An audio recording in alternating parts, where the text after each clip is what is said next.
Hello, hello, hello, everyone. This is Helen Higginbotham coming at you on another Sunday afternoon with When Black Women Gather. And today we're going to talk to and about two Black men and about fathering. I called it in his words, Black Fathers Speak. I want to hear from our brothers on what they want us to know about parenting for themselves. And I also want to hear from the women on the call about just in general, what are your highlights around fathering? Your own father. Some of us had to step in sometimes and do the father role. Let's just talk about it. So today we have with us James Davis, who I sent you a link for his organization, which is called Black Parents Workshop, but he also has another organization, Davis Advocacy and Consulting, and he can tell you about both of them. And then I have my good friend from New Jersey, Keith Benson. Hey, Keith. Oh, Hey, both Helen. of these guys are from New Jersey. Oh, Yeah, good. Good. opposite ends, south and north. And Keith is a historian and actually has a book. Has it been published already, Keith? One has, the second one has it, but we'll talk. Yeah. Okay. And Keith works a lot with young men in in the community. So we're just going to have a casual, informal conversation just about whatever it is that we want to talk about. I'll start with James Davis. We had a long conversation the other day. You would think we knew each other. And I love what he's doing. And Nicole, thank you for recommending Mr. Davis. But tell us about your work that you do. First, tell us about who you are. You have how many children you have, how old they are, and anything that you want us to know about you as a father. Sure. My name is James Davis. I live in New Jersey now, originally from California. I have four children. Uh, Ages, it's kind of hard to remember now, but I think one is 23, one is 21, and two are 19. So we are well past the adolescent stage on this one. Um, Married for 25 years to Shanice Davis, and Hey. trying to get some more in there. And basically just trying to do what I think I've been led to do, to be honest with you.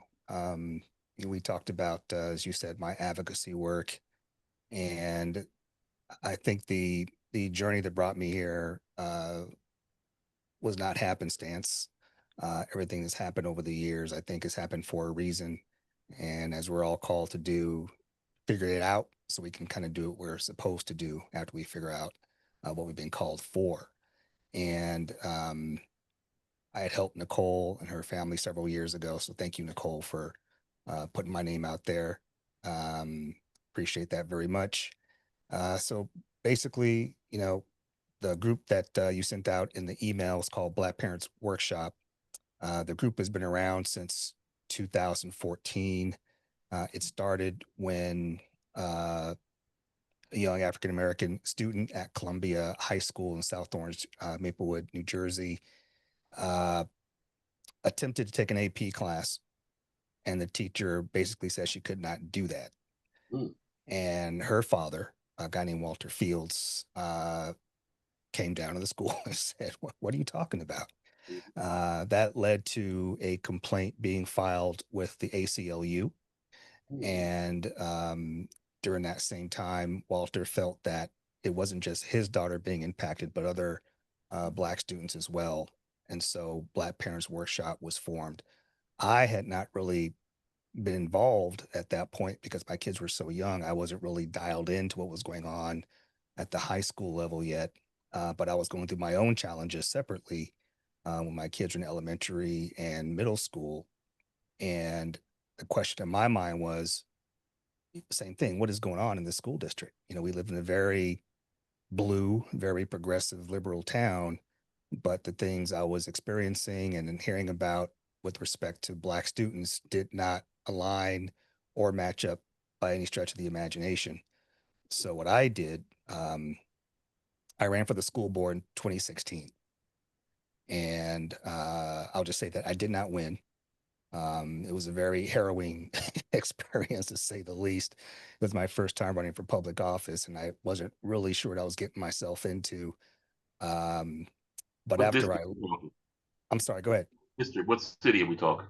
Oh, this is the South Orange Maplewood School District in Essex County, New Jersey. And so after I lost, most people that I've seen over the years, they had ran, lost, and you never heard from them again. Mhm. In my mind, I felt like I had learned too much, Mhm. and I knew it wasn't just to lose Right. an election. And so I had to do some soul searching in terms of what I was going to do next. But I came across the information regarding Walter Fields and his daughter. Mhm. And there were other groups in town, a lot of whom I met during my campaign. But one of the things I learned was that many of these groups had mostly white people in them, liberal white folks. And the urgency around the issues regarding Black children was just not at the level I thought it should be at. And, for all intents and purposes, I don't expect white people to care about our plight more than we do. Right. And so I just said that, well, I need to take a different route. And so I ended up meeting Walter. It was clear he wanted to do something impactful. And we ended up suing the school district. Now, just to be clear, we did attempt to take the diplomatic route several times. It just never panned out because the commitments we received never manifested themselves in any material way. And so we felt eventually that we just had to go to court and get a court order to compel them to do the things they said they were going to do in our diplomatic meetings. And that's what we did. We filed a lawsuit in 2018.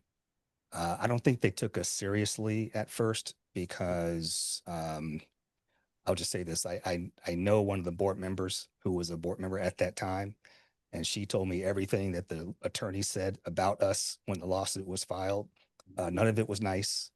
And they believe that we didn't have a chance in, I'll just say, hell in winning. And so that was the attitude they had going in. But we weren't going away. We had our own attorney, and he was doing his work at the time pro bono. So he said, look, as long as you're in it, I'm in it. Wow.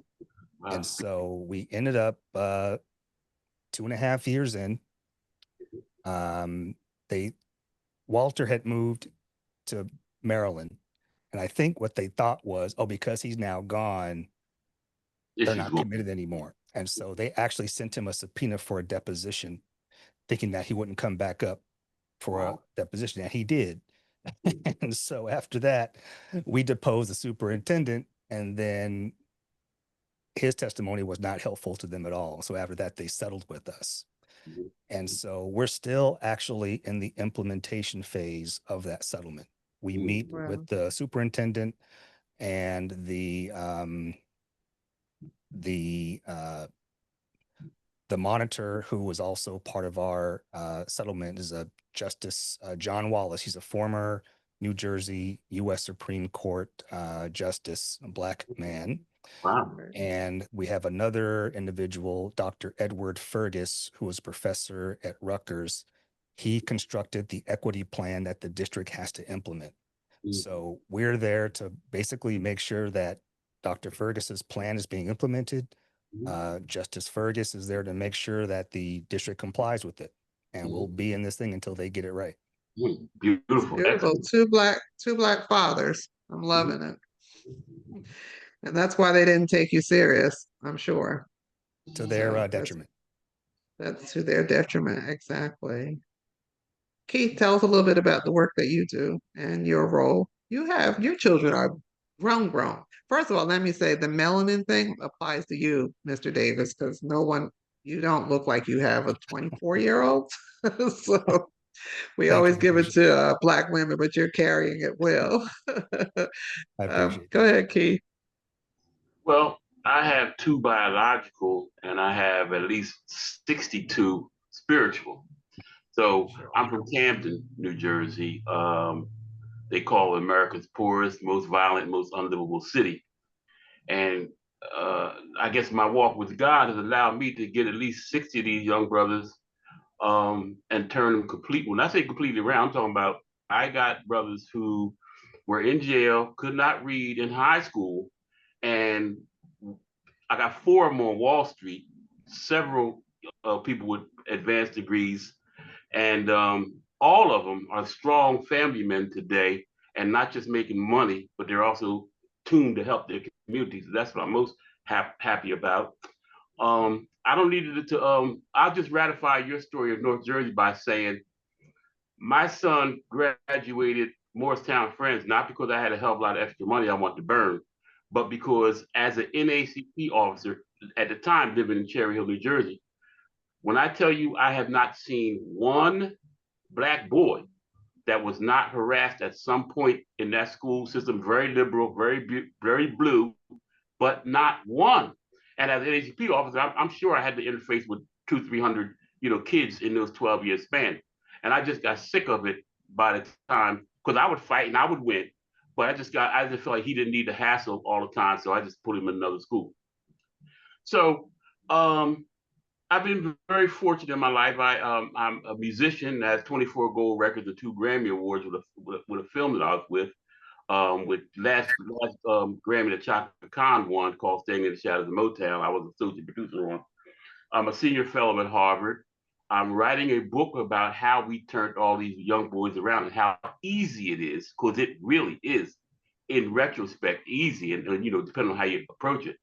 And Dr. Cornel West was so moved by the book, he did the forward for me, and one of the most beautiful moving forwards I've ever seen in my life, if I must say so myself. And I came to talk as a father to say, number one, I'm sorry, Helen. I'm impressed with the work you've been doing, even though I don't get on all the time. I still see it, and I'm still moved, and I'm still happy. And it doesn't, and the size doesn't matter. The fact that you're still doing it, I take my hat off to you. I'm here out of respect and love and honor. So I want to thank you for that. But I also want to say that it is not that difficult to turn even our most troubled kids around if we know how. And I would love to get with you, brother James, since we're in the same state, you know, um, and I'll come up there. It'd be my pleasure, my honor, and figure out how we could marshal our forces to make a irresistible force. You see. No, I'm all So for that. yeah, well, I'll get your info from Helen offline, and I'll be calling you this week. So that's pretty much my story. But I just want to say, the beautiful thing is, um, all the hell that we've been through a particular different kind of hell in these last 40 years. So my history is going to get in real quick. They controlled us through chains and guns from 1619 to 1865. Of course, we got out of it like Jesus walking out of the tomb. But from 1865 to 1965, they controlled us with laws and guns. And of course, we got out of that. What 99% of our black leaders don't understand, and certainly the black parents don't understand, is they control us better than they did with change and better than they did with laws through our art. They have taken over our art, made us think it's ours. They have co-opted it completely. And all I'm going to say is this, and I'll be quiet for now. They have made an art form out of black degradation and misogyny and disrespect of our women. Yet nobody has asked, how come all these rap records, you never see white people dissing white people or killing white people, or you never see white women being twerked and being, degraded by black men? How come it's only black on black? Is there no market in Jewish people being degraded? Of course there's a market, but they won't allow it. So it doesn't matter how much money it's going to make for other people, but that's the number one control. And the secret sauce I have with these kids is I go and tell them that. Say, listen, that crap you listen to, you getting your cues from, that's here to control you. And once they see it, boom, on the dime, 90% of them stop immediately. So that's my fatherhood message for today. Yeah. So, I was in getting ready for this. We hear so much about the absent Black father, and what has not been celebrated enough is that there's been all this talk lately, or literature lately, about Black fathers actually having a higher level of involvement in with their families. So, did either one of you want to talk about what's the role? Like, what are guys saying in the barbershop? Like, because I think I saw where it said 27% of Black fathers are more engaged in the school activities, 27% more than other fathers.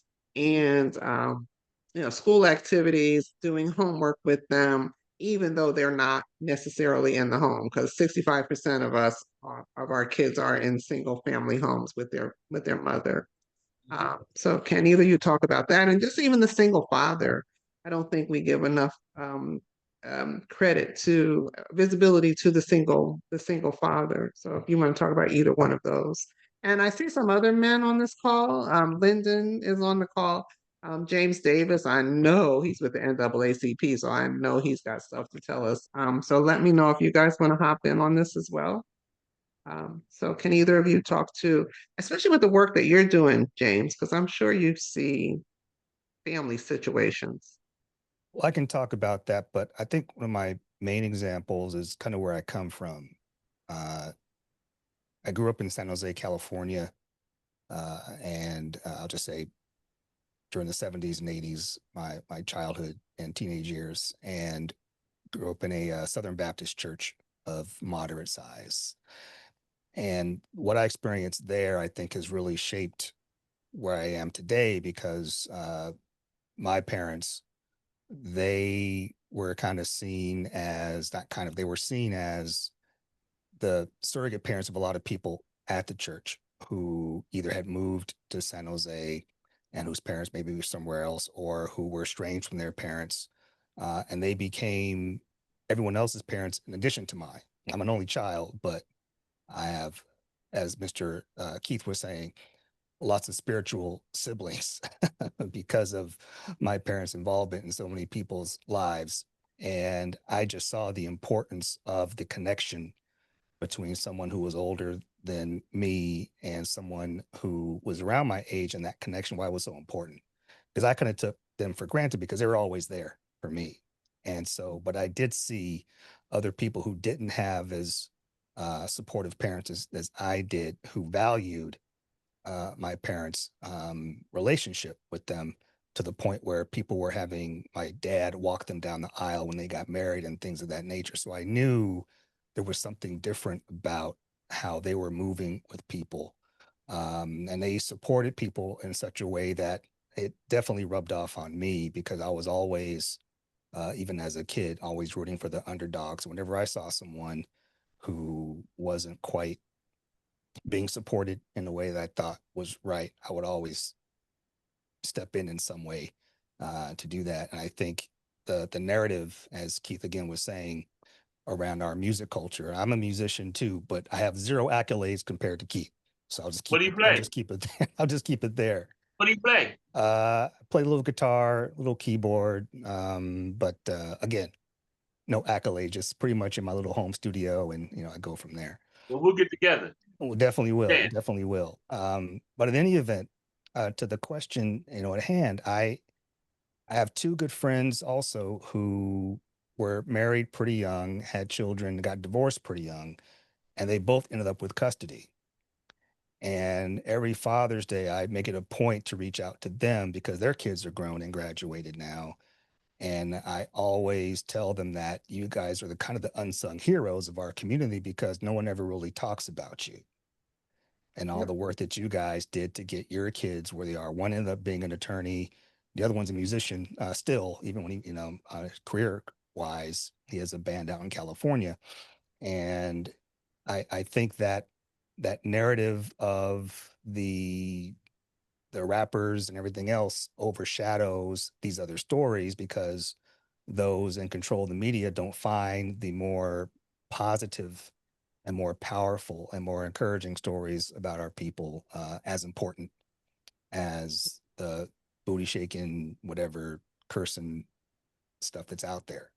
And we all like to go to the club every once in a while or party, whatever. But as we all know in this call, the narrative of our people collectively has been negative. And so as parents, we've always tried to ensure that our kids never bought into that.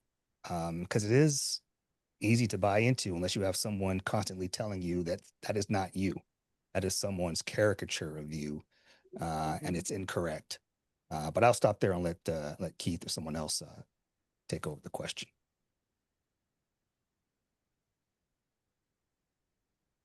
Helen, Keith, you what do said you see in other guys terms on the of? call? Helen, Go ahead. you said you had some other gentlemen on the call? Yeah, I was trying to communicate with them to see if they want to come on camera, but I'm not seeing it. And ladies, if you have things that you can I mean those of you who have sons who are holding, oh, here's Curtis Grayson. Uh, so any of you gentlemen who want to hop in on this conversation, please just let us know because we want to hear from you. What is it that you want Black women to know? Curtis, can I bring you on screen? Sure. Okay, there you go. Hi, Curtis. Hello, how are you? How's everyone? We're Excellent, man. good. Good. Where are you joining us from, Curtis? Based out of South Orange, New Jersey. Oh, Oh, New wow. Jersey as well. Okay. Jersey in the house. Yeah, So are you a father? Are you a yes, yes, I'm a how father. I'm many father of three father? And sons. oh, three boys. What's the ages? 27, 25, and 15. Y'all killing me with this youthfulness. It's supposed to be for Black women, but you Black men. All right. I said you got the melanin effect as well. I think it's always reserved for women, but you've got it too. So talk to us. What would you want us as Black women to know? Are you how oh, and is anybody a grandfather? Because they say it's better to be grandparents than it is to be parents. I don't know. So what do you Absolutely. want us to know, Curtis, about your experience of fatherhood? I mean, fatherhood to me is a strong title that I always represented and learning and still always trying to demonstrate that. I guess my reason one to be on the panel, like I said, I come from a smaller family, but I'm in that group where I take care of my dad and now who's 83. No, actually, yeah, it's 80, 86 or whatever, double amputee. So I try to, represent and make sure that I'm showing some type of example of that. But my reason definitely wanted to share with the panel, father, like I said, of three sons, recently divorced, happily divorced, mental health as well, is very strong out here, was married for 25 years. Um, and so what I wanted to share as far as with women, what I'm experiencing and also what I'm seeing from that's becoming an epidemic right now as far as in the Black community, because I'm coming across so many brothers that are, that deal with as far as how do you, and I pose this question maybe to the panel or to the women as well, how do you still be fathers when sons continue to stop being sons?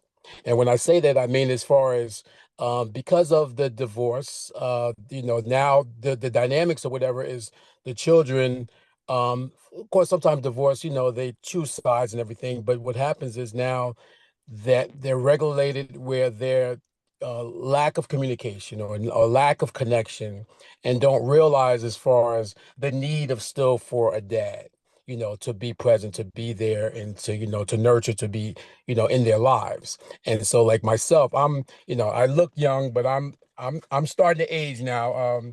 I'm 55 now. I'm blessed, 55. I'll be, yeah, I'm still, some people say still a baby. Yes, I'll be 56. So I'm toting my AARP card, art educator, visual artist. I'm actually gonna create as far as some images to deal with this fatherhood thing, because what happens is what I'm seeing is it's really affecting my children more that where they don't realize, Mhm, and the disconnect that they're seeing or whatever, maybe from the bitterness sometimes, when women, are bitter from the divorce or whatever, and it goes into a long-term effect. mhm, And that long-term effect where now that my children now they're disconnected from their dad, with myself as well as my dad, which they're living grandfather. Legacy is there.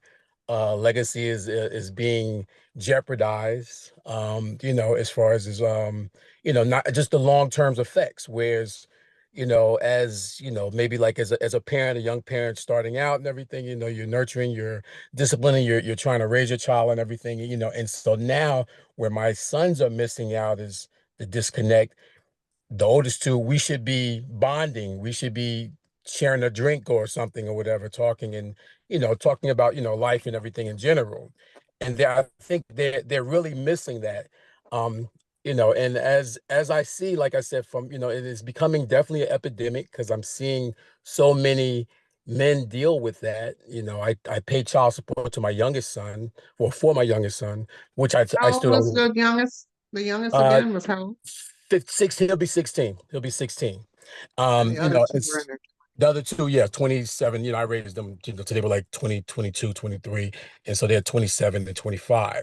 But where they're missing the factor is or whatever of I realize there's stages as far as of being a father of how we elevate. And of course, as when you start out when you're young or whatever, maybe trial and error how some things may happen, but then you pick it up after the next child or the next child or whatever and fall into the mold or whatever. But coming from two parent households and everything, but I think the long-term effect is going to be detrimental to them.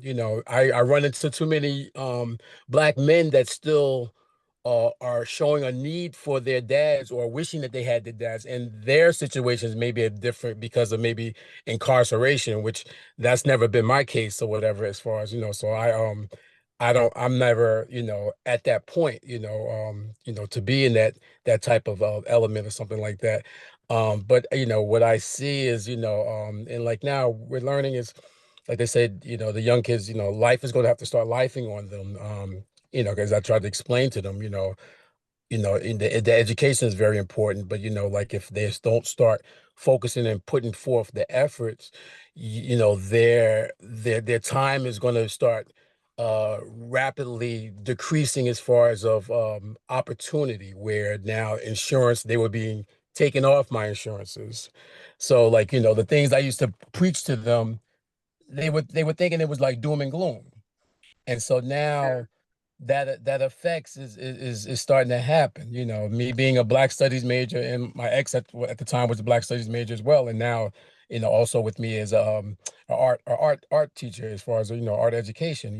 Having a degree in that as well and stuff. So we both definitely knew the dynamics or whatever of Black family life and how it affects or whatever through the church and everything else or whatever.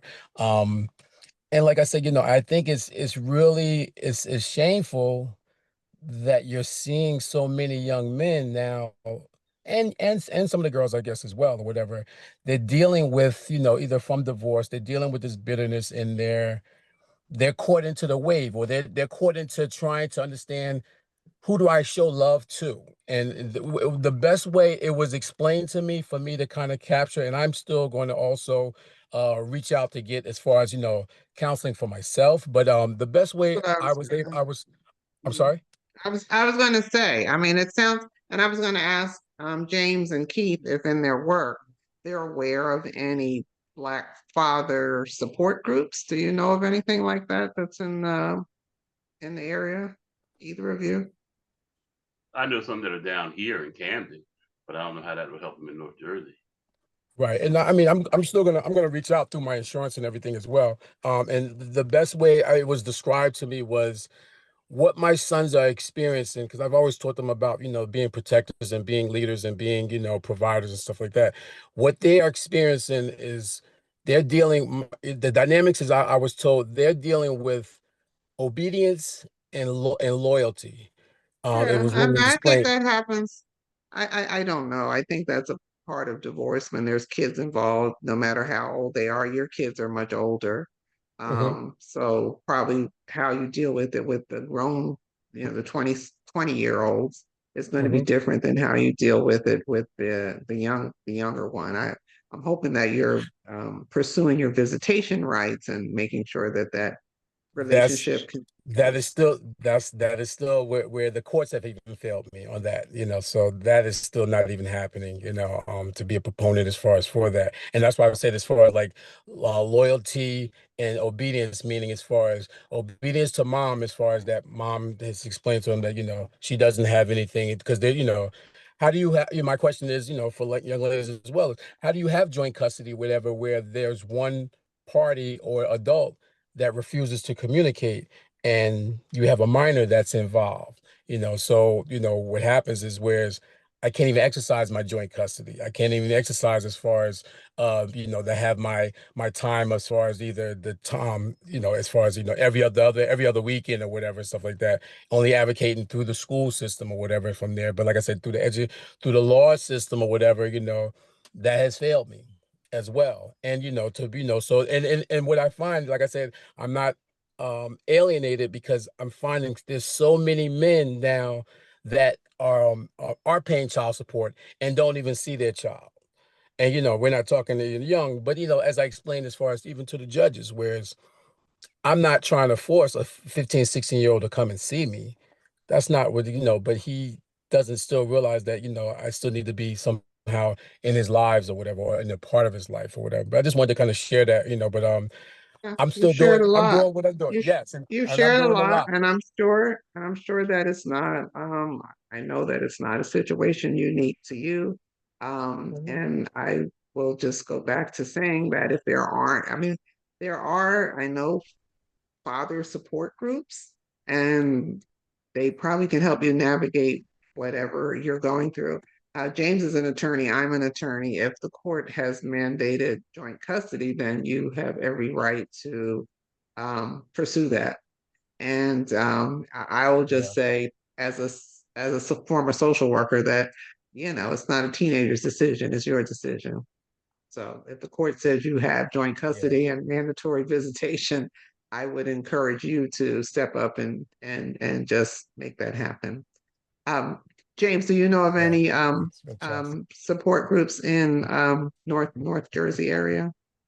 No, in fact, as he was talking, and people should know, I've never met Mr. Grayson, but I know about him through others. And he is one of the, I'll say, renowned art educators in our area. There was a time, and I'll give some stats. If I get it wrong, Mr. Grayson, let me know. He was It's all teaching good. AP art at Columbia High School, and Yes. his students were scoring the highest out of the ratings and the scores that every year when they give the AP tests for at least 5 or 6 years straight or something in that regard, if I'm correct. So he's the real deal when it comes to being an art teacher, put it that way. But as you were asking, the closest thing I came to, I guess, the men's group was in a church I attended in California. And a lot of the issues that Mr. Grayson was bringing up were discussed in that group. I haven't been to a church in New Jersey that had something similar to that, which is very odd, because it was a very enlightening environment when you compare it to what goes on in the barbershop. And the barbershop is kind of more, machismo, but in the men's group at the church, it was more like a therapy session. And I was only in my late 20s, so I didn't have a lot of stuff to discuss with respect to my own life, but I got to hear a lot of stories from a lot of people that had been through some stuff. And it really made me start to understand that it was part of the Black male display, I guess that's the right word, probably not, that never gets shown. And I saw more Black men cry during those meetings than I've ever seen on TV or otherwise. And it was because it was a place where men could go and actually express their feelings without judgment. And there's really not many places where you can go besides a group like that. So hopefully we can, find something out here on the East Coast. I just haven't come across any. Maybe Yeah, that's something and for Mr. Davis, and I'm sorry not to cut you off, Helen, and to kind of piggyback off of that, where we have been finding the support is is through my fraternity, as far as through Alpha Phi Alpha. It's because finding there's so many brothers that are dealing with this, and it's younger brothers, it's older brothers, that, I guess, also it ties in, definitely with the mental health, because you're starting to see more younger couples that are they're getting divorced, whatever, and having like 15, 20, 25 years. I just ended a 25-year marriage or whatever. So something definitely psychologically is starting to happen in the Black community where, what is, and I don't know the answer, is what is happening in the Black family that's causing this complete separation. I come from a parents or whatever where successful parents of parents that was married for over 50 years. So, so we're seeing the symbols around us, but there's so much trauma, there's so much things that's happening or whatever. But I'll definitely continue to keep reaching out and trying to find, better avenues. But I definitely wanted to, be a part of this as well, and just to listen in and hear. And I still do my thing is, I'm gonna hold guess my that head up. there I'm gonna guess that there are women on this call who are also in that situation, and I hope that somebody will come forward and share maybe from a female perspective what's happening there, right? Miss Jones, you had your hand up. How are you, Miss Jones? Oh, I'm fine. I am listening to this, and I forgot the man with the blue shirt on with the three sons. What's your name again? His You're name? mute. You're muted, Mr. Oh, Grayson. I'm sorry. I Curtis thought I had Grayson. unmuted. No, no, no. You're No, fine. no, He was. You're fine, Cur Miss Jones. Curtis Grayson is my Mr. name. Grayson. Yes. I would strongly, I'm a retired physician, and although I've never married and had children, but I have had friends and family, with children. I would strongly advise you to learn how to communicate with your wife. Because the older boys, they're grown, but that 15-year-old, 16-year-old, he is still growing, and all this acrimony that you have between you and your ex, he's internalizing that, and 10, 15, 20 years up the road, you are just gonna have maybe a screwed up young man. So I would strongly advise, if you guys didn't have counseling, have counseling, so that you learn how to communicate, because you still have to raise that young man to an adult, and all of the things that are happening to him now that he's internalizing, it's gonna come up the road. It's gonna come out, and he's gonna be very unhappy, and who knows, at some point he won't open up to you, he won't open up to his mother. She might be winning this battle now because she has the child and she's controlling everything, but you just don't know what's gonna happen up the road, because I've seen it with a very good friend with her son, and it's not a pretty picture.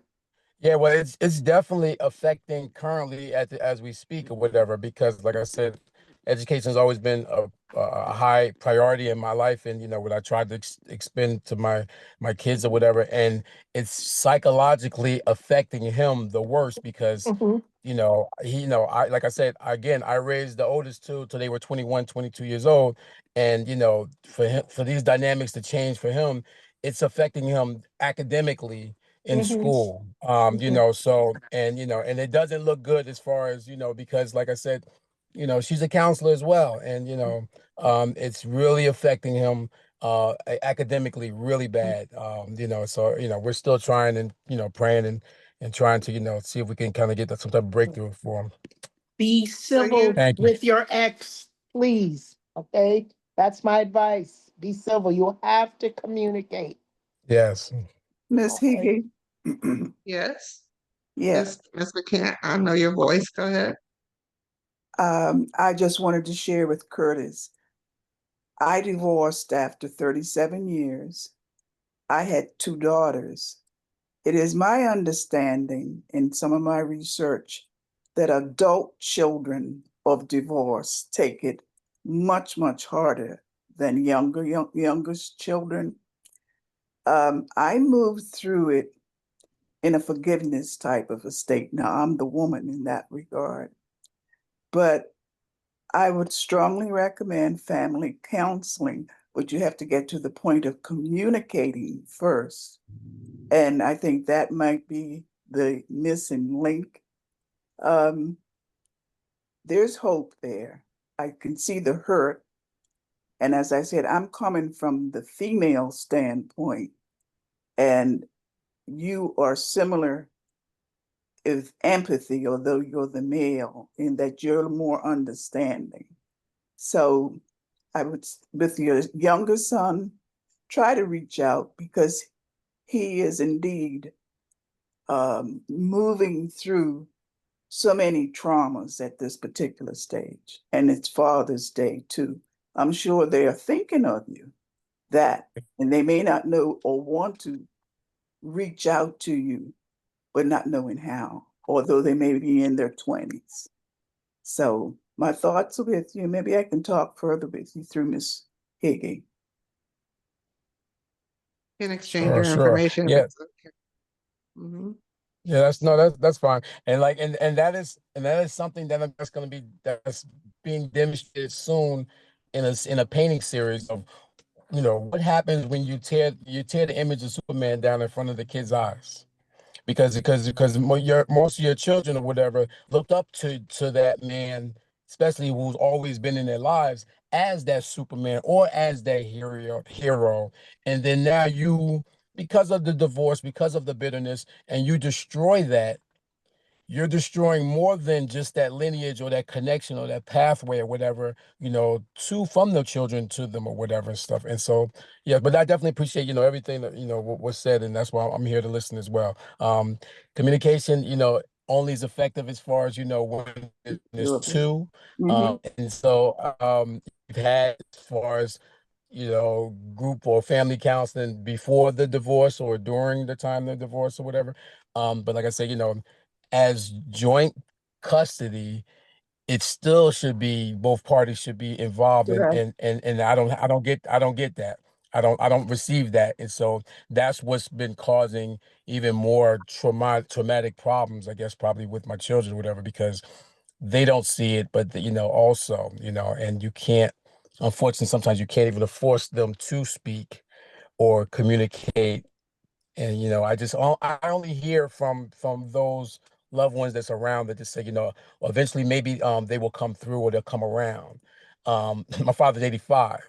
He has four grandsons, so he's gonna die with a broken heart because now that turmoil or energy that's around it's done caused them to now not even communicate with him. And you know, like the because that I'm means you definitely, start I'm definitely, I'm gonna put you, I'm gonna put you in touch, Mr. Grayson, with Miss McCann, who is an elder amongst us. She will definitely have good advice for you. And I think that as you were talking, I keep saying for Father of the Year, I'm not a sports person at all, but I adore the relationship that Deion Sanders has with his voice. And I think as Black men, he has, in terms of being a father, he has been a supreme role model that we should be elevating. And I'll see if I can find it. There's an old video clip when he and I don't remember the wife's name, they were going through whatever. And Shador is a little boy, I don't know, maybe 9 or 10 or something years old. And he has this conversation with Shador about, you know, love, you can love me and love your mother. And I mean, I know your kids are older. And it's interesting that Miss McCant was saying that the older kids have a harder time dealing with it. I hadn't thought about it like that. But anyway, I'm going to see if I can find that clip for you. And I encourage that you do counseling. Definitely, address the whatever communication it is going on between you and your ex. And you know, if you're both these educated Black studies, pro-Black family people, I would imagine that there's somewhere that you can meet. You know, there's a medium that you can meet. And the other thing that you said that was very interesting in terms of Black men, you are the Black caregiver, Black male caregiver for your father. And we don't hear much about that. So I wonder even that's a whole nother conversation when we talk about, Black men and how they're showing up in our families. So kudos to you for that too. But yeah, so you've got resources. So and you have Mr. Davis who said that he already is aware of you. So I'm sure through the work that he does, this might be a good time to talk about the advocacy work that you do, Mr. Davis. Is that kind of something that your firm might take on in terms of trying to mediate between he and the wife, or no? You're muted. Yeah, I haven't really delved a lot into family law, although on occasion I will take some work for that. I'm not a social worker of sorts.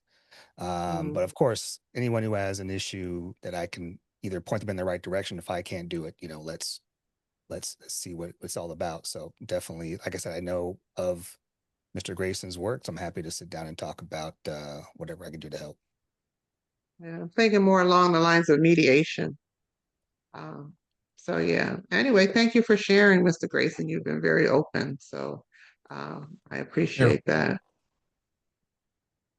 So anyway, guys, let's is anybody else on the line who wants to just share anything that you want to share about your own father, your own relationship with your sons, um, your father role or what have you? Please just raise your hand or I just would just like to put a pin in what I had a 30-year marriage dissolve with. go ahead, Keith. I think he froze. Oh, I didn't know if it was me because there's a storm I hate to here. sound like the media doesn't just impact kids. It absolutely. I was just saying to him as brief as possible. I had a 30-year relationship that ended, and we were, and Helen might know about it, we were like considered like the perfect couple. Nobody expected us to ever end. I remember. Absolutely, I do. He's And freezing. I didn't either, and we didn't have completely. But I am convinced that the media had as much to do with the. You're freezing on us, Keith. We're not getting everything you said. You had a 30-year marriage then, and I do know that you did have that model marriage. The So I was dissolution quite of our relationship. You got a bad connection, Keith. If I can piggyback on, But I know the media had a lot to do with it. But that's another issue for another time. But you might be a good resource to talk to Mr. Grayson. I mean, you had a 30-year marriage dissolved with grown children. So you're dealing with some of the same. I mean, I don't know if you're dealing with the same issues, but some of the Yeah, same. because ours was a model marriage. That's really crazy. Yeah, remember. Totally. Totally. Mr. Davis, what were you about to say? And Lyndon, I see your hand. You're next. Go ahead, Mr. Davis. Heads now are very, very toxic, and they. No, I was just going to say that the idea or what we're talking about now in terms of marriages dissolving, I think the overarching importance of fatherhood is that a lot of people that have either been or maybe not have been fathers biologically do sometimes feel a void in someone's life if they haven't reconnected with someone who was biologically connected to them. So fatherhood is not just by blood. A lot of times it's by bond. And again, like I said, the earlier part of this, my parents have become the bond parents of a lot of people that I think were either again estranged or their parents weren't just here anymore. And I think that importance of our community that I think maybe more prevalent in the 60s and the 50s and things like that, as we kind of like to romanticize that time period when it comes to how close we were in dire circumstances. We need to try to find that in this era when we do have more freedoms, but they can be taken away because issues like this, when they arise, sometimes those support systems help us get through them. Absolutely. Because we're not isolated. And so that's the long-winded way of my point I'm trying to make. But a good point. Good point. Brother Davis, Lyndon. Go ahead, Keith. Keith, you got a bad I was connection. asking Brother Davis if he would give you permission to send me his contact information when we get off the line. Oh yeah, I'm gonna give it to you definitely because you got the music background. I'm trying to get to where you are. So I definitely got to connect with you on that. We can connect on other things as well. But I do have contact information for anyone that wants to reach out to the Yeah, drop it in the company. chats, whatever you want people to know. You too, Keith. If you want people to know how to get in touch with you, drop it in the chats. Lyndon, go ahead. Okay, first of all, good afternoon to everybody. And like James, I'm a native of California. The only difference is I'm from Southern Cal. I'm a Los Angeles native, so we're native nevertheless. I wanted to say this briefly. And I think this needs to be noted. Post-civil rights movement is when you started having, somebody used the term, dissolvement of marriages in the Black community. Is post-civil rights movement. Now, I have to be careful when I say that because I don't say that to suggest it was the result of the civil rights movement. That's not what I'm saying. What I'm saying is that's the starting point. Now, of course, that doesn't mean that things were all perfect prior, because again, you can't come out of the institution of slavery unscathed. Having said that, I think if we're really serious students of history, we got to look at how is it and why is it that back in the day we survived and marriages survived, whereas today they've hit the skids. The other thing is that after slavery, you had and a lot of people don't talk about this, and I have a friend of mine who's an academic was breaking this down to me, a marriage boom. You know, you talk about a baby boom post post World War II, but there was a marriage boom.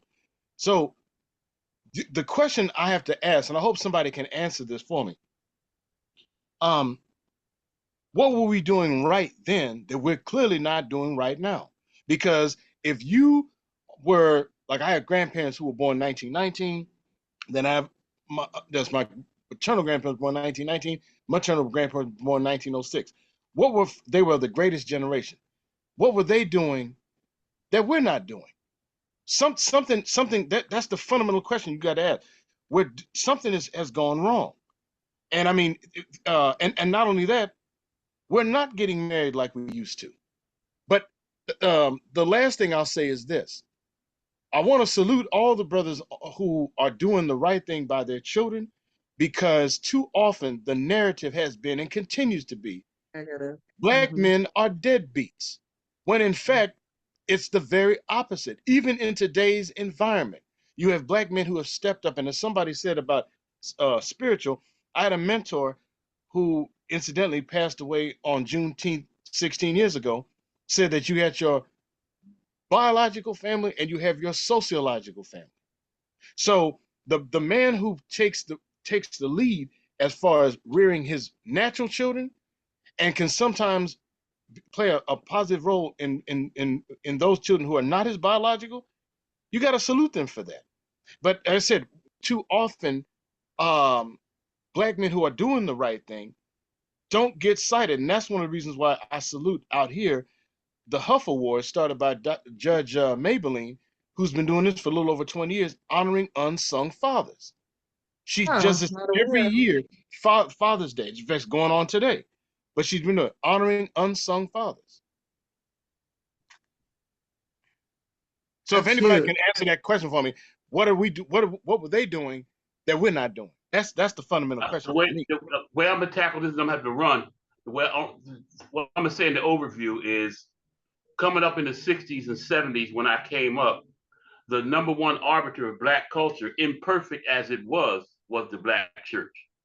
Today, the number one arbiter of Black culture, demonic as it is media, social and commercial and otherwise. And media is already dead set and has an agenda, a written, intentional agenda to degrade Black progress. People think I'm being hyperbolic. I am not. I'm in the music business. I know what they did, and I know how they did it, and I got the receipts. That's what my book is about. My book is called The Art of Peace the Book of Power. And it talks about the tricks they played on us and how they're so subtle now, we can't see them. But this way, we'll be able to see them. So the number one arbiter being the Black church, you're going to have one result. The number one arbiter being a media that's hostile against our progress, you're going to have another result. Most of us don't know that. But I am saying, as soon as we find it out, Amen. our Thank you, actions and our sister. thoughts are different. Exactly.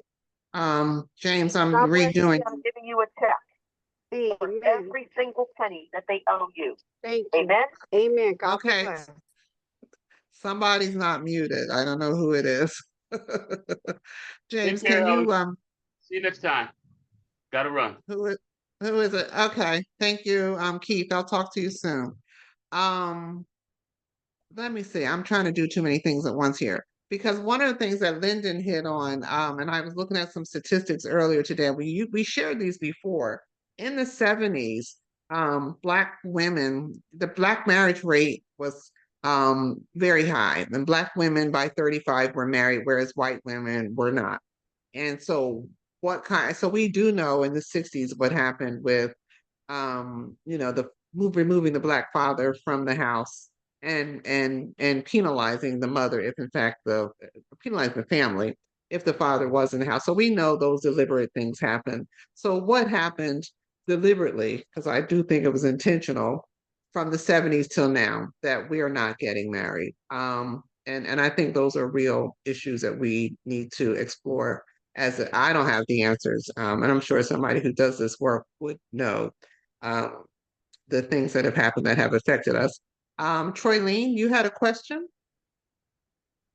Good afternoon. Actually, a comment. I met James 40 years ago, and I'm one of the beneficiaries of his parents taking in the stray kids. I was doing an internship at IBM, my first time far, far away from home, from Chicago. So my parents were 2,000 miles away, and I was in a living situation that wasn't too good. I met them at church. And one Sunday, they invited us to dinner, two of us went to dinner, and some kind of way, Mr. Davis asked, well, where are you living? And I gave him the whole sob story about how horrible where I was renting a room from. And he just said, okay, well, come here. And he said, go get Charles. So I went and got my buddy. I'm like, Mr. Davis said we can move here. And my buddy said, oh, I'm okay, but Troy Lee, she needs a place to stay. And he said, oh, no, you went into that place together, you coming out together. And we were like, well, how much is rent? And he was like, no rent, just come. He said, in fact, you don't even have to go back to that place. I'm like, well, I think we'll be all right. And he was like, you don't have to go back. My wife got a nightgown for you. And so we were like, we think we'll be okay. We'll go back. And so we went back to where we were renting the rooms. And we didn't say anything to the people. We got up the next morning, went to work, and we told the guy who had actually recruited us over, to the job that we needed a ride. He said, okay. And he went over to where we were renting. We threw our foot lockers and duffel bags into the back of his truck, and he took us to the Davis's house. And so I'm one of the, like I said, I'm one of the stray kids that's a beneficiary of them taking care of others. And my parents were alive. My father passed away in 1994, a year before I got married. And so I'm coming up on 30 years next month. No, not next month, in 2 months. And so, James, excuse me, we've been known each other for 40 years now.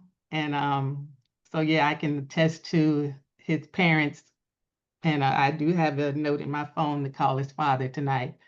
So that's what I got to say. Thank you. And that's what we're talking about, the village that we have. Well, I was going to say also, Helen, that after hearing, Mr. Grayson and the other comments, I think men generally, and I want to put it on everybody, we don't talk and communicate like women do, and I would say effectively. And so how do we then demonstrate that we're there? And I think the word is just being present as much as possible. You know, my dad went blind when I was young.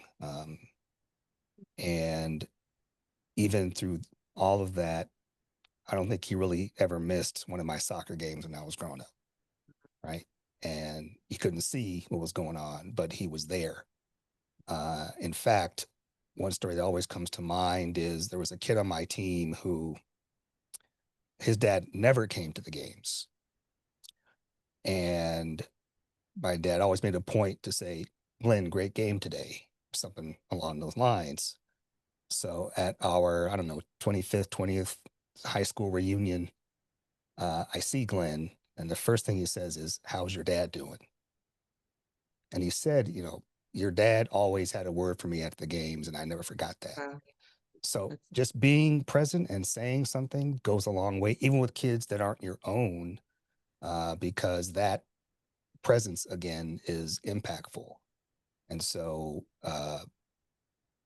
I've missed many a golf round going to soccer games with my kids. So I sacrificed my golf game. That's a joke.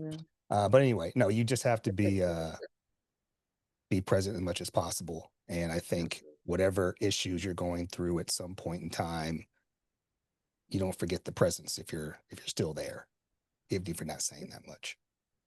And I think the powerful message there is it doesn't have to be the biological father. We all show up. I don't have children, and people send me Mother's Day stuff. I'm like, yeah, because we all. I mean, I sent out a lot of Father's Day messages this morning, and some of the men don't have children, but we all mentor or show up in a parental way for young people in our lives, and that's crucial that we do that.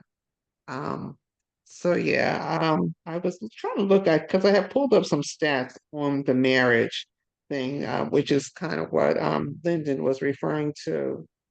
And it says in 1970, a significant portion of Black women, 92.2%, had ever been married, compared to 94.8% of white women. While Black women were less likely to have ever married than their white counterparts, the overall marriage rates were still high for both groups. In 1970, 35.6% of Black men and 27.7% of Black women were never married. But by 2020, these percentages had increased to 51.4% for Black men and 47.5% for Black women. I mean, I think one thing we know that we have challenges in our, and some of them are self-imposed, but some of them are not. They're from external forces. We have challenges in our relationships, and we have to be willing to work on them. And it's not easy. And we have to recognize when we're being manipulated. We have to recognize when we're not putting our family first. Especially, when there's an issue of divorce. And I've never had children, I've never been through a divorce, but you're divorcing the person, you're not divorcing the children. And that should be the focus from both parties. Like, it's over between us. And hopefully, two people can come together and say, at the end of the day, we may be over, but these children still need to know who both, you need both of their parents. Let me ask the women on the call, at what age do you all think that it's appropriate for the male child to be in the custody of the father? Does anybody have any thoughts on that? And if so, just speak up. This is a small group. We don't have to raise hands and stuff. Does anybody have any thoughts on just the whole thing, the dynamics of the family structure? Even if the father's in the house, at what point do we concede and say, you know what? There are things about raising a boy that the father will do better, and there are things about raising a young lady that the mother will do better, or is that just old school? Anybody? Okay, they're not talking today. Hey, I'm going to speak up a little bit here. So I'm in Mr. Grayson's situation, but just on the opposite end as the mother. And one of the issues that I think that I struggled with was wanting my kids to maintain a relationship with their father, but for them, feeling as though they needed to pick a side, especially because they had witnessed a lot. I think counseling was instrumental, but even before that, just finding an adult that they felt they could confide in so that they had an outlet for their feelings and their thoughts. And if they wanted to share something negative about mom, they didn't have to feel like they were betraying me to dad or vice versa. So I think that it's instrumental to find someone that the kids feel like they, well, especially the younger, the teenager, someone that the teenager can speak to, and not to take offense, because it's hard for kids, right? They love both their parents equally most of the time. And then again, they want to be loyal to both parents. So I think that's important.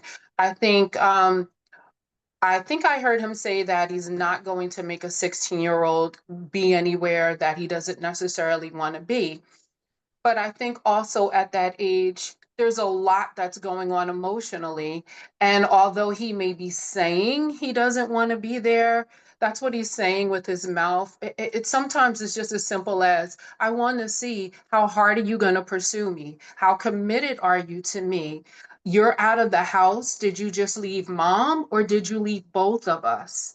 So I think that even if you don't want to necessarily enforce overnight visits. If you have that, you may want to do something as different, simple as parent time.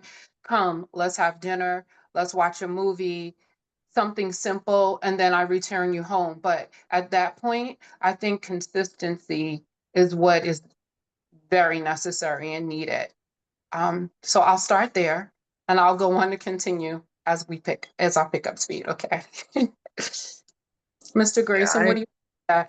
Mr. As we Grayson, are you there? I agree with you 100% with the 16-year-old, because he will remember that you didn't fight for me. Are you still with us, Mr. Grayson? I'm not sure. But yeah, I Yeah, I'm think, still here. I'm multitasking. I'm on my grill. Get my grill okay, on. I get it. okay, No, yeah, I agree totally with Miss Grimsley. When I say I have the receipts and I'm executing as far as to my last breath, because that's all I know. You know what, you know how my father raised me, and I'm still doing. See, where my children don't realize is I've needed, for my parents, and now it's just my dad, whatever. So my mom has already has passed for over, like, I guess now 14, 15 years or whatever. I've needed my dad or whatever when I was 21, when I was 31, when I was 41, and when I was 51 at some different type of capacity. And where young men now are coming to an age because they assume now an alpha male mentality for some or whatever, and sometimes you may get some type of that aggression as well. And women have to really understand the dynamics, like I said, when it comes to as far as raising young men. Like I always explain to my sons or whatever, mom can always teach you, is tell you or whatever what it is to be a great young man or whatever, but she can never teach you to be a man. And women have to really start understanding that. And so as far as going back, as far as circling back to for my son or whatever, I'm still continuing to try to be there for my sons. I explained and tried to have that conversation that the divorce was taking place or whatever between the mother and father, but I'm not divorcing as far as my children, still trying to stake that and keep that connection, that bond. And those bridges are starting to disintegrate around them because of what they're being exposed to, and just letting those things go. As far as like I said, I'm going an entire year and a half of not being able to see my son, and the only time, and when I say as far as the courts have let me down as well. I fought for my son or whatever in courts, whatever. And I was about to try to push for full custody, but because of the zero communication with my ex or whatever from there, and as well as trying to advocate for my child in his school, I was even told or whatever from his school or whatever that we couldn't use the school as a way of me still trying to meet and see my son. And that was the only time when I was trying to see as a concerned parent, trying to still be there. But that was, I said, that little 20 minutes, 30-minute time, that was the only time I was getting to see my son or whatever. Then, when we said as far as even like, scheduling the dates or some type of, soft visits or whatever, we used to do that or whatever. Like I said, all of those things can't even take place anymore. A typical normal time when I used to have my son or whatever, Friday we'd take him out to dinner, whatever we go, and then we have whatever time that we would have this Saturday or whatever, and bring him back Sunday. Of course, that was still very new, but those things is what to keep in place. But now we're talking about almost a year and a half, 2 years that I don't even get to see my son. So those dynamics or whatever. And what I explain as far as for women, and my purpose of being on here is, I don't think they understand as far as the dynamics of psychological of how it's affecting them, because my ex was concerned, as when we did communicate through the lawyers and everything, was that my sons were going to be okay because they were residing with her. They're not okay because now dad is not there. And then on top of it, when dad leaves or whatever, and then all of a sudden there's another presence of another male that may probably be there. Now that strangeness or whatever it really affects them as well, even more. Now, if they welcome in that effect or not, but that communication between myself and them is not there.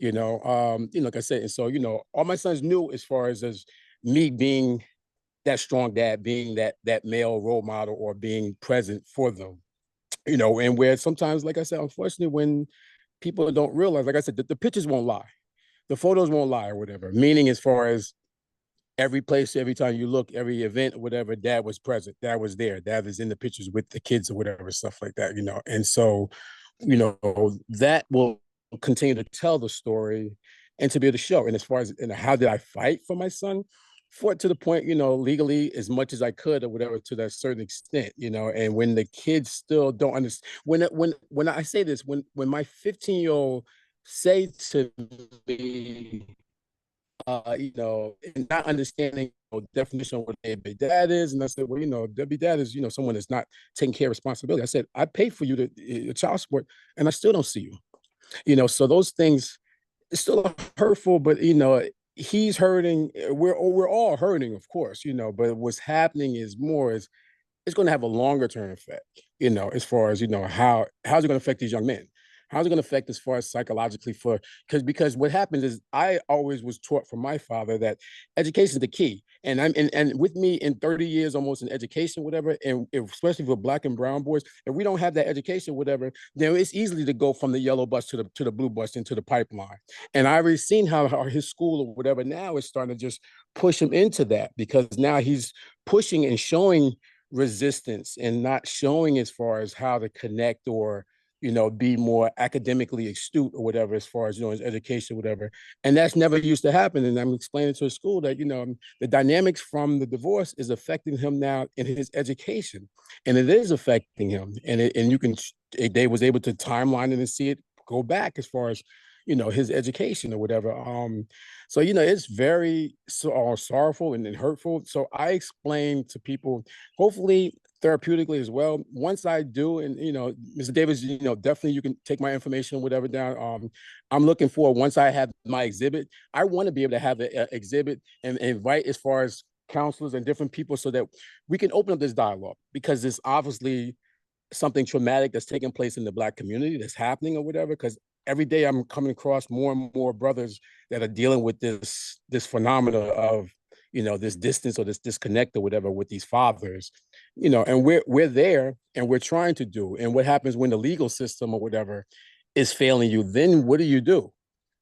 What do you stand on if your rights have still been jeopardized and you still can't parenting, or you still can't see? Like I said, I would explain even to my youngest son, I will be happy just having a couple of hours with him, just to still connected with him. But you can't, with my, like I said, the oldest ones or whatever, you can't communicate effectively if now they're learning and understanding, seeing a representation of that, well, let's block them on this social media, let's block them, so now you can't communicate. you have iPhones or whatever, you can't text or whatever if you text, and then all of a sudden the blue turns to green. So then there's no text message. I explained to them or whatever, as far as like legally or whatever, I couldn't just, because, for those that don't know the situation, they'll easily just say, well, why don't you just go to the house and just go knock on the door and just have a conversation? You can't do that or whatever if you have, as far as joint custody, where you have just door-to-door pickup for your son. That means you can't just go knock on the door. You can't go, inviting like that, like I said, a lot of things was hurtful. But again, what I say is where you've stripping down and you've destroyed, as far as the image of Superman or whatever from their eyes. I've always thought that my father was, as far as like, my highest form of hero, still is.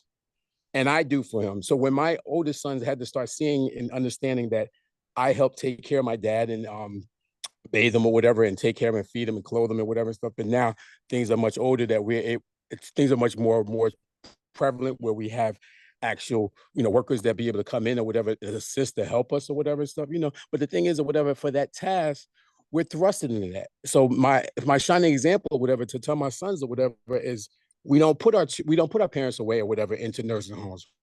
We do our best that we can try to take care. And that's it. And you have to believe that whether the communication is there or not, they're seeing that. So you're having an impact. We would hope, yes. Yeah. We hope we still hope for the best, And there, We I definitely hope for the best. I strongly encourage her that you try and get in some family counseling. And Nicole suggested, she said the can your adult children help you with your communication with your younger person? But also, who is in the family or outside the family there has to be some neutral party somewhere that can sit you all down and get you to talk. Right. And that's what Helen is, whereas I'm even put ownership back on, as far as for the younger godparents, to let them, to raise them, and they get them understanding, whatever. You did take an oath in front of, as far as the church or whatever, of taking that position of to be able to stand in the gap or whatever, when the parents or whatever not able to do. And they don't see that. And they're, as far as for the oldest ones or whatever, they're at a loss. They're at a loss as well. So like I said, again, the Black family has really, dwindled, and really, like, are in a critical point. Here you have, as far as a young black family that was heavily involved in their church, whatever, me being a trustee or whatever, her deaconess, whatever, and our church failed us. You see what I'm saying? And we were at that point where we were one of the highest ones on the marriage ministry. So, so we, to hear even from my one of my goddaughters, because I have 3 goddaughters or whatever, and one of my goddaughters expressed to me or whatever, it was hurtful when she heard that we had got divorced, but she looked at us as if in her eyes we were the Cosbys, because we had, as far as not just success as far as of the degrees and on the walls and everything, but as far as this Black artwork all throughout the house and everything, this house, this 2.5 kids with the fence and the dog. So, that whole, type of vision was affected the entire community. And, so, hopefully, like I said, there's something that can be said or done. But like I said, and I'll end on this, because I got to get my jerk chicken off this grill. It's basically, like I said, again, it was because they were faced with dealing with loyalty and obedience. And I was saying, as far as obedience, as far as to mom, loyalty as far as for the young brothers or whatever, where neither one of them wanted to be out of step from the other brother, whatever, from the head on down to the youngest or whatever. If the middle, because what happened is when you had the, did we lose them? Is what I'm experiencing or whatever. So I don't even have the communication with the oldest ones as well. So it's affecting the whole entire dynamics or whatever. That's where we are right now. But I definitely thank everyone. Helen, can you make sure, because I don't know if I'll be able to get back into the chat or whatever. If anyone needs to reach me, or my email is bcurtisgrayson@gmail, and I think I have my cell when I registered, 973-517-3197. But like I explained to people, whatever, when you get 517-3197, that's myself. Yeah. So, as I just explained, as far as even to a school, when you're at the point where you're either at your lowest or whatever, you have complete transparency or whatever, then there's no guilt that you feel or whatever, no shame or whatever, because you're you're completely exposed, that you're trying to show so much transparency of coming to some type of solution.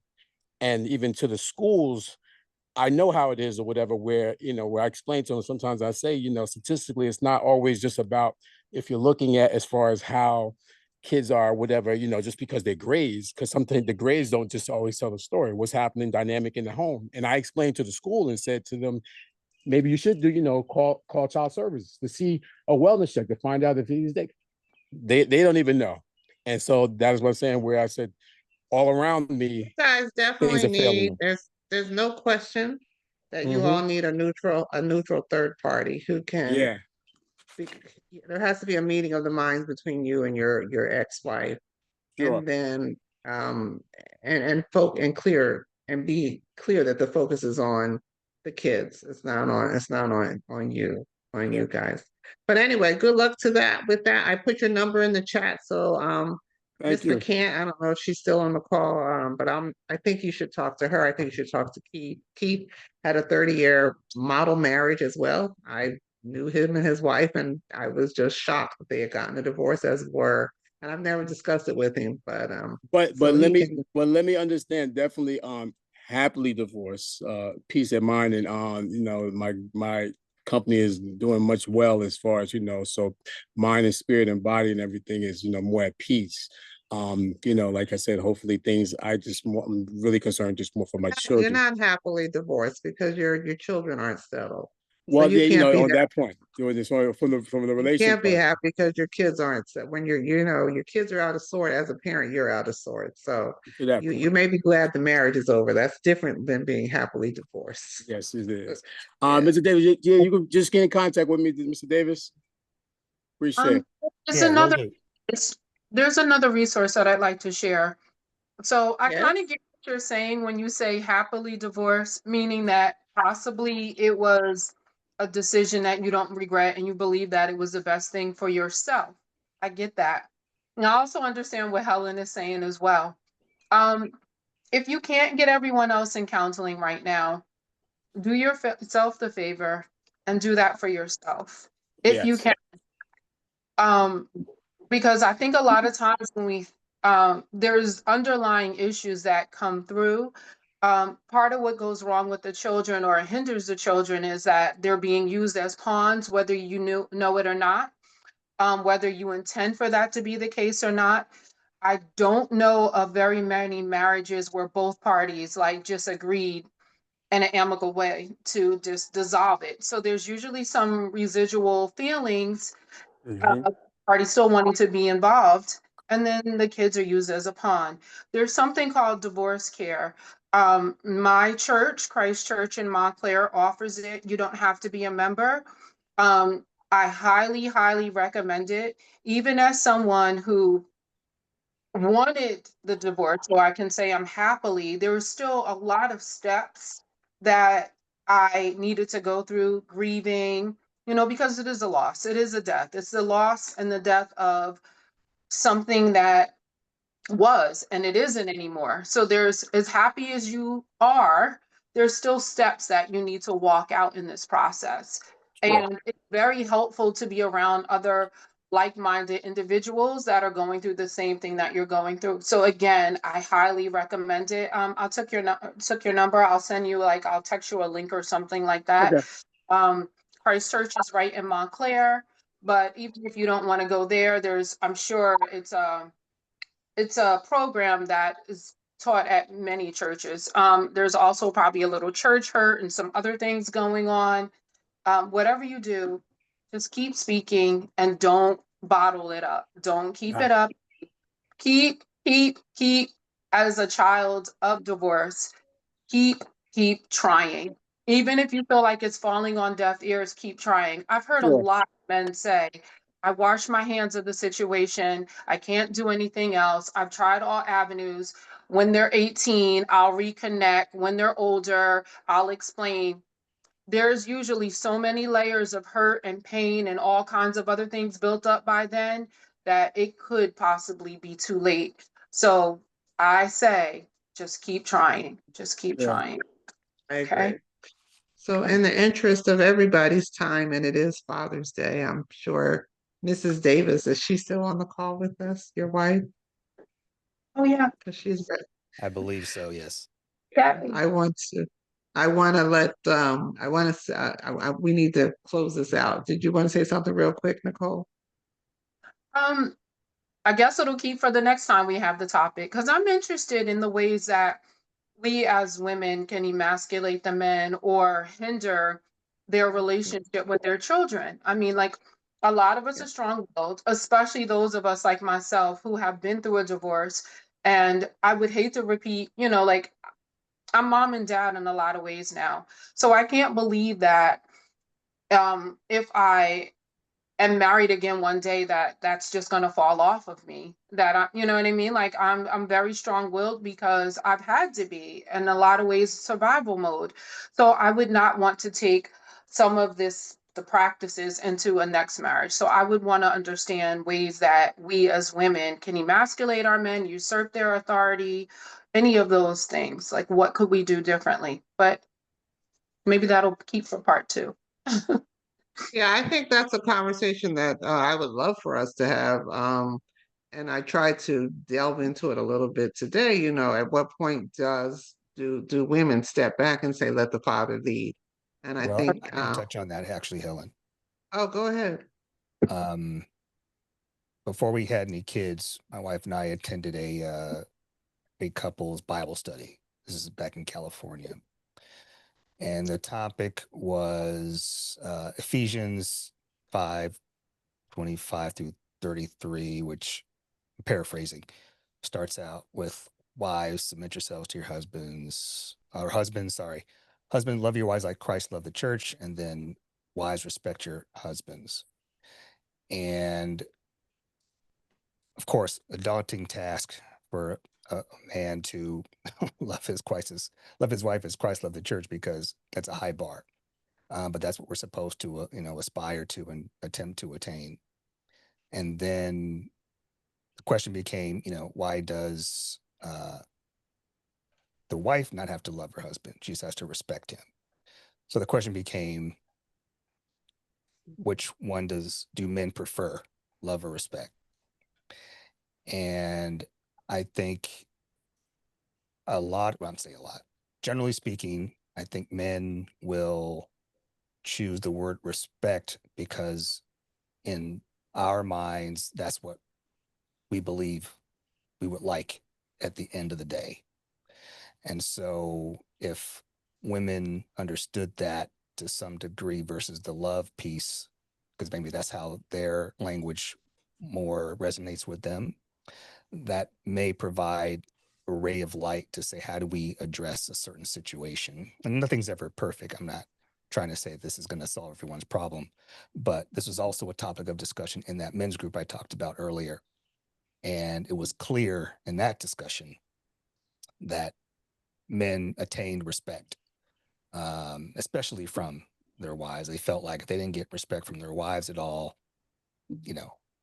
what does it matter going out into the world if you can't come home and get any respect? Because out in the world, you didn't get any respect at all. You're at work, and you're in your whatever, your profession or your school. So if you came home and were disrespected in your mind, there was no place that had any kind of respite or solace. So all that being said, I will say that that's one thing I kind of took away from that conversation, and maybe someone can use it to their advantage today. Important. It's really important. But I want to say thank you so much for your time. Ladies, does anybody have any parting words or anything that you want to say before we let Mr. Davis go? Or just in general? Um, I know there's a lot of women on here who have great relationships with their father. Does anybody want to highlight anything special in their own life? With your son? Anybody especially proud of your sons and their relationships with their children? Anybody a grandparent? Because they say that's a whole different kind of situation. Helen? Yes. Yes, good afternoon. Hi. Yeah, I just wanted to say that during my journey of raising 10 children, early on, I was guilty of the syndrome of the angry mother. And the one thing that we women do, which you probably discussed already, is withhold the children. You know, if the child support's not being paid, or they have another woman and they're taking care of another woman and her children, then we angrily, say, well, you can't see them, and we deny them being part of the children's lives. It took me some time to learn, and then reflecting on my own experience of my father being absent in my life. Um, and I had asked my mother one time, what would you do if you saw my father coming down the street? She said, I throw a hot bucket of piss on him. But forgive me. But anyway, when I met him, he was everything to me. I didn't share in that anger that my mother had with him. So in my growth and development, I had to reflect upon that the children, they're not angry like I am. They don't know anything about the impact of the lack of child support, or the whatever went on between me and him. So, today, and now as a grandmother, first of all, I reconnected my children with their fathers. And I have one daughter who just memorialized her father yesterday, and she did not know him all her life. But a couple of months ago, he put a call out, and she went all the way down to South Carolina to be with him, and assist him. I guess because she had been longing for this father image all her life. And I'm glad she had that experience, because we didn't know a couple of months later that he would be dying. And so it's a complex situation. But as women, one lesson that I learned: we cannot punish that child by denying them the experience of having their father in their life because of our anger. And we have to accept some responsibility that we chose this man, whether we knew what we were doing or not. We chose him. Whether we consciously decided to have a child for him or not, we had a child for him, our children for him. And so I just wanted to share that, because it's something I'm very passionate about now that I have learned my lesson. And like I said, I'm glad that God has given me the opportunity to learn the lesson, and give my children the opportunity to connect with their father.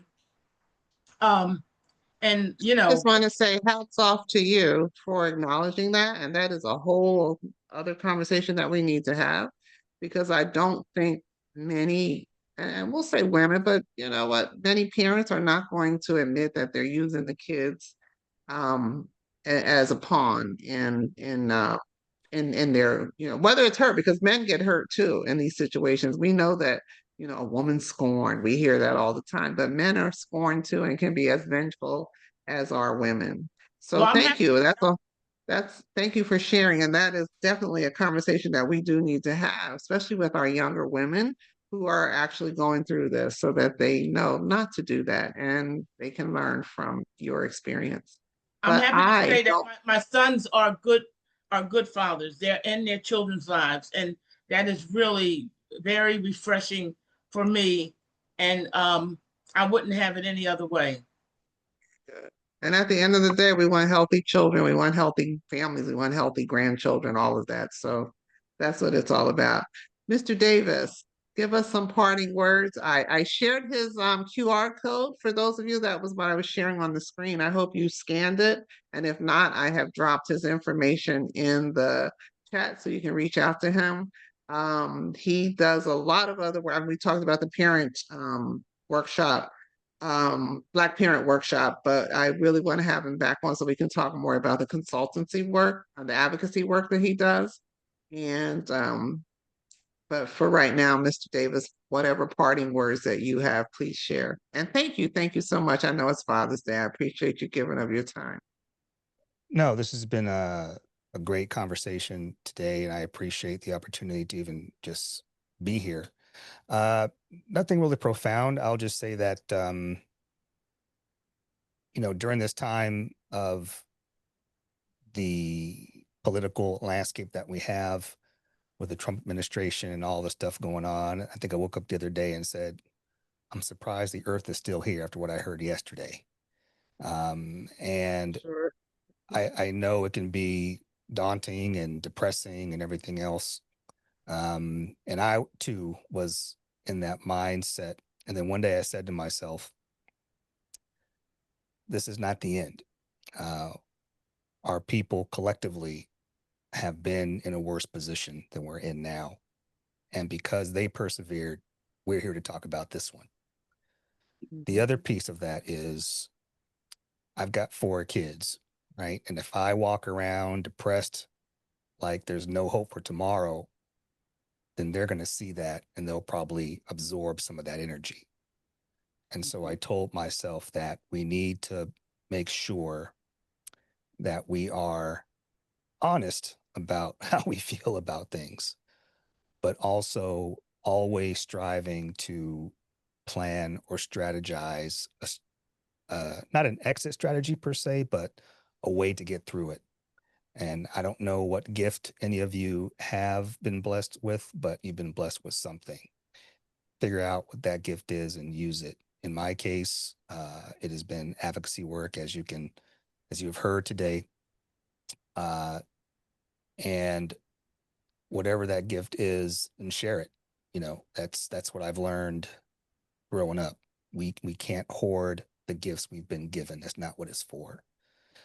So those are my parting words, to whatever gift you have, to share it. I will be getting in touch with Keith and learn some of his music wisdom. I'm looking forward to that. And have a great rest of the weekend. And thank you again, Helen, for this opportunity. No, thank you, and I definitely will love to have you back with us again. And thank you, Nicole, for putting us in touch with Mr. Davis. Appreciate that. So on that note, I'm gonna bring everybody on screen, and I'm going to start recording. Let me see if I can remove the spotlights. Mr. Davis, we kind of hang out after this and talk for just a little bit. We Okay. call it the I got a few minutes. after I'll party. hang out. But no, you're under no obligations. So is your wife still on the call, or did we lose her? I think she's doing something else now. Yeah, but thank her She's seen all too my for. stories already, so she's like, okay, I heard that one before. Yeah, So. I appreciate her sharing you with us today because I know it's Father's Day. So, on that note, ladies, if we can just unmute and do what we do and just say, when Black women gather, amazing things happen. and this has been another amazing Sunday. And thank you all for joining. And I'm going to stop recording on that note. And I want to tell you about next week. It's going to be so exciting. So let me stop recording. And